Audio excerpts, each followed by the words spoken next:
they cater to the specific needs of each sector in terms of infrastructure and enabling them in doing their business efficiently and with ease.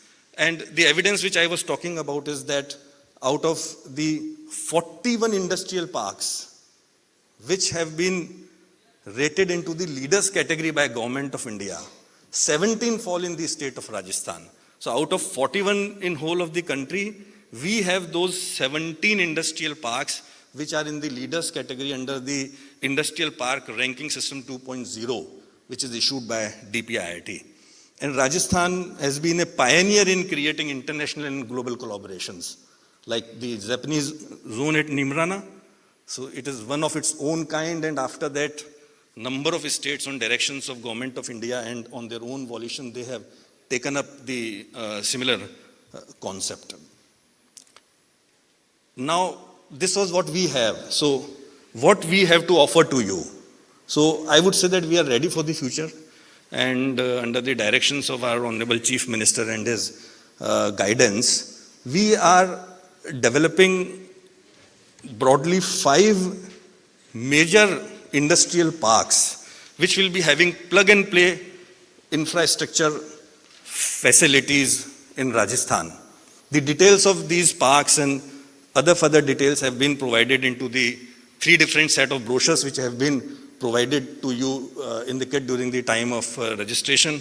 So there are a lot of details. The sector covers like apparel, agro and food, IT, ITS, then auto and electric vehicles, ceramic and glass.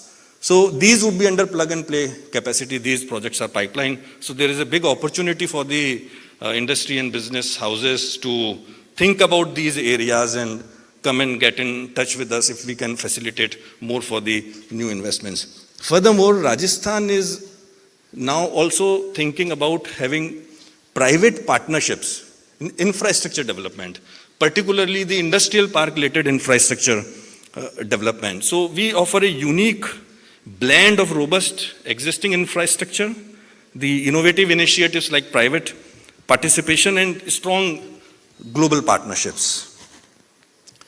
Our third competitive advantage is about policy. So as we all know sitting here, there are a lot of people who are from Rajasthan and have earned a big name in the world of business. So Rajasthan since long had been constrained and constricted by several geoclimatic reasons. So the growth was slow like decades ago. But it is the strong policy advantage of the state of Rajasthan because of which we have been able to do wonders in a number of areas. So the policy advantage, this is the current framework of strong policy structure which we have in Rajasthan, and these policies are quite attractive and robust, and the policy formulation mechanism which we adopt is mostly on the basis of the evidence, having discussions with the stakeholders, or what the consultants normally called as the informed policy formulation. So we believe in that, and it varies from like MSMEs and fiscal incentives and tourism unit policy, handicrafts. So there is a very broad spectrum. But as I had mentioned in the beginning, that if we are talking about doubling that size of economy, if we are talking about what has to be the strategy behind rising Rajasthan, so this existing framework, we found that it is not enough. And we needed a complete policy reboot. And how this policy reboot is going to happen? So the overall structure, I will try to explain it in brief, that on the left-hand side, you will see there are 2 overarching policies, the industrial policy and the MSME policy. What we are doing is that these 2 policies would determine the guiding principles for whole of the policy ecosystem of the state. And in the second column, you see there are 9 set of new policies which have been worked out, and in more than half, 1/2 we have done the stakeholder consultation. They would be very soon released. But the basic features are again available in the brochures which we have provided you. So it expands to areas like private industrial parks and logistics and export promotion and integrated cluster development and ODOP and textile and apparels and data center, skill employment, entrepreneurship and tourism policy as well. And then these policies certainly cover more than fiscal incentives. But what we have done is we have accumulated all set of fiscal incentives into the last column, that is the third column, which is the investment promotion scheme. So there would be new, very exciting and interesting provisions which would be coming in this new policy as well. Fourth point is, which is the third last one, is the ecosystem advantage. As someone said that, what is a business ecosystem? Business ecosystem, so the theme under which we work, when we plan a future roadmap, making ecosystem as an advantage, competitive advantage for the state of Rajasthan. So what happens in a business ecosystem is that the constituents, they interact with each other and they compete with each other, not to destroy each other, but to create more value. So what is the ecosystem scenario in the state of Rajasthan? So our industrial ecosystem is supported by all who's and who, like national and best of the national and global brands. So like may it be auto sector, energy, mines and minerals, petrochemical, textile, cement, ESDM, electrical, IT and enabled services, and tourism as well. So these are not only our brand ambassadors, they all are located in Rajasthan.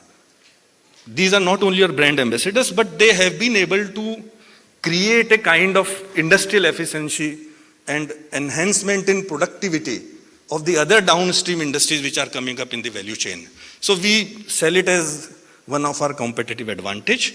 But then again, next, what we are doing in Rising Rajasthan. As I said that we require high growth to achieve that target of doubling the size of economy in next period of 5 years. So here are the opportunity horizons. So I think these two slides, this one and the next one, would be the most interesting slides for the business houses and the investors who are wanting to come into the state and make investments, because we understand, when we interact with you, we understand that the disruptions, maybe business disruptions, or maybe the geopolitical disruptions, or maybe disruptions like climate change, they are affecting the businesses, they are affecting the large industries, they are affecting the small industries, they are affecting the medium industries. So the idea is that if these kinds of disruptions in the 21st century are forcing the industries to transform and change, then we are wanting to become part of this transformation and change along with our industry partners. And we have identified 6 broad areas where there are future opportunities, and the policy framework which I just explained few slides before broadly revolve around these 6 areas. It is like green transition. We are not only talking about RE generation. Now we talk about grid-based battery storage manufacturing. We talk about RE manufacturing, both in the solar and wind part. We talk about green hydrogen. We are also, like in some of the MOUs, we were very excited to see that we received the MOUs even in areas like battery manufacturing in the state of Rajasthan. Second is the future mobility, electric vehicles and the related components, and then the digital transition, which is also impacting both large and medium industry in a big way. Then the fourth is petrochemical. As you are aware that roughly more than around 75,000 crore rupees of investment is coming in Pachpadra in Western Rajasthan in the HRRL new refinery. So there would be whole set of downstream petrochemical based industries which will be coming up in the states. So there is a big opportunity, and we are talking about not only general category of industry. So we are talking about like specialty chemicals. In minerals, we are talking about and thinking about rare earth minerals. We are thinking about new technologies and investments about mineral processing. And then certainly resilience is a big issue in the new world of transition where the small and medium industries are facing a lot of challenges. So there is a big growth and investment opportunity even in that area. Second last is the skill and talent advantage.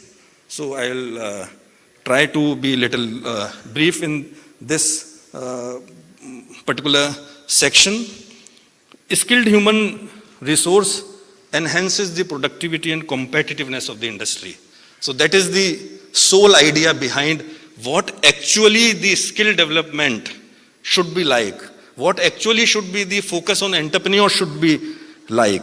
And our institutes of national excellence are the formation grounds for future talents. So I would briefly throw some light on the something we are doing to totally revolutionize the vocational training.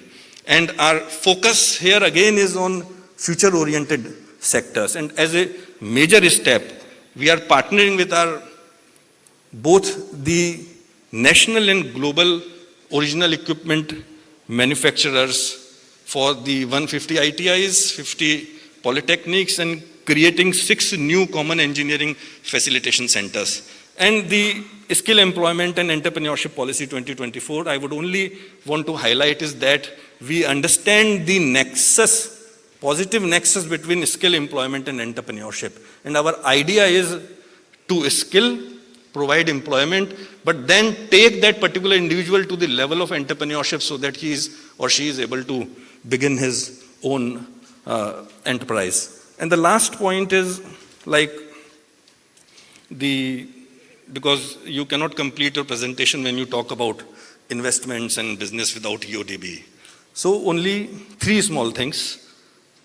Rajasthan is one of the pioneer states, and in last 2-3 months, we have completely digitized our land assets in industrial parks which are owned and managed by RICO. And it is totally GIS enabled. There is a mobile application for it. And if now the investor is wanting to digitally express interest that I want this particular piece of plot in this area, in this industrial park, that facilitation is there. It will automatically go into the most appropriate route, whether it is direct allotment or maybe it is kind of auction if it has to go for. We are one of the few states which has totally brought in sync our single window clearance system with the national single window clearance system of Government of India. So that has helped us in amalgamating and bringing in synchronicity around 120 services of the 14 departments. And our online MOU facilitation page, I have been receiving a lot of good feedback about it. And the success is that we have thus far received around 6.5 lakh crores of investment MOUs. And I am further glad to sort of announce that this particular MOU facilitation page, which was launched by Honorable Chief Minister on 1st of August 2024, will be used as a central investment tracking and monitoring portal for finally grounding down the MOUs which we would be signing in this period of Rising Rajasthan Summit. So I would in the end come back to my previous slide that it is Rising Rajasthan and these 6 competitive advantages which are somewhere somehow very deeply connected with the growth drivers of the state economy. So build on these advantages and be a part of Rising Rajasthan. And before I end, I would want to take you through a very short film on Rising Rajasthan, which will depict more in realism than what I have presented it on the slides. Thanks a lot for having patience in listening. Thank you so much.